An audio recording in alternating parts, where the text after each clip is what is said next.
গতকাল থেকে আমরণ অনশন করতেছি। আমরা হচ্ছে যে মেয়েরা এখানে না খেয়ে আছে, আমাদের খুবই করুণ অবস্থা। আমাদের কর্তৃপক্ষ বলেন, আমাদের প্রশাসন বলেন, আমাদের কেউই আমাদের সাথে যোগাযোগ করেনি। এটা খুবই হচ্ছে যে দুঃখজনক ব্যাপার। আমাদের আজকে সকালবেলা একটা মেয়ে অসুস্থ হয়ে গেছে, সে হচ্ছে যে ঢাকা মেডিকেলে হচ্ছে যে ভর্তি। ওনার হচ্ছে যে শ্বাসকষ্ট হয়ে গেছে না খেয়ে, ডাক্তার হচ্ছে মেডিসিন দিচ্ছে, ঘুমের ট্যাবলেট দিচ্ছে, যদিও সে খেতে চায় নাই। এখন হচ্ছে যে বাকিটাও আমরা এখনও আপডেট পাইনি, আমাদের ওখানে সহকর্মী আছে।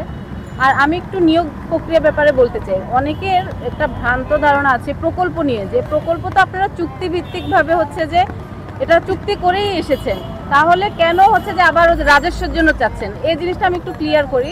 আমরা কিন্তু পিএসসির মতো 3 ধাপে পরীক্ষা দিয়ে আসছি।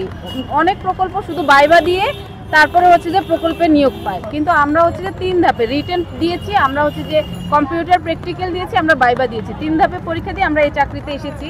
এরপর যখন দেখলাম যে চাকরিটা শুধু মহিলাদেরকে নিয়ে, আমাদের হচ্ছে যে খুবই ভালো লাগে, আমাদের পরিবারও একটা সেফ মনে করে, তখন আমরা যদি এবং আমাদের হচ্ছে যে ঊর্ধ্বতন যে স্যাররা ছিলেন তখন বলছে তোমরা কাজ করো, তোমাদের ভবিষ্যৎ ভালো। এই কথা বলার পরে আমরা তো যখন একটা জিনিস আমরা স্থায়ী থাকতে চাই, তখন আমরা কিন্তু ওটা নিয়ে ঘাটাঘাটি করি এবং জানি। তো তখন আমরা আমাদের ডিপিপি দেখেছি যে না, আমাদের স্যাররা যে আমাদেরকে আশ্বস্ত করেছে যে আমাদেরকে রাজস্ব করবে, আমরা যদি ভালো কাজ করি আমাদেরকে রাজস্ব নিয়ে যাবে প্রকল্পের মেয়াদ শেষে।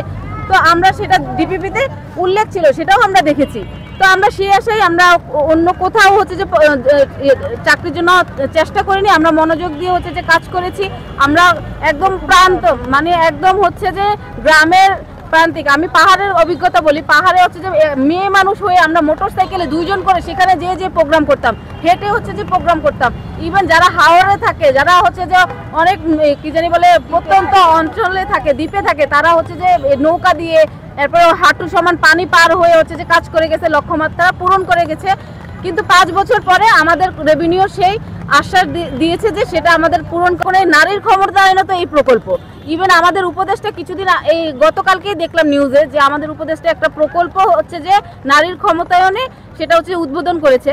তো তাহলে আমার হচ্ছে যে আপনাদের মাধ্যমে আমাদের উপদেষ্টা এবং আমাদের মন্ত্রণালয়ের সচিব স্যারদের কাছে প্রশ্ন থাকবে যে আপনারা যে নারীর ক্ষমতায়নে এই আরেকটা প্রকল্প আনবেন, আমাদের এতগুলো প্রায় 1400+ নারীকে ক্ষমতাচ্যুত করে, এটা কি ধরনের হচ্ছে যে ক্ষমতায়ন প্রকল্প হয় আপনাদের?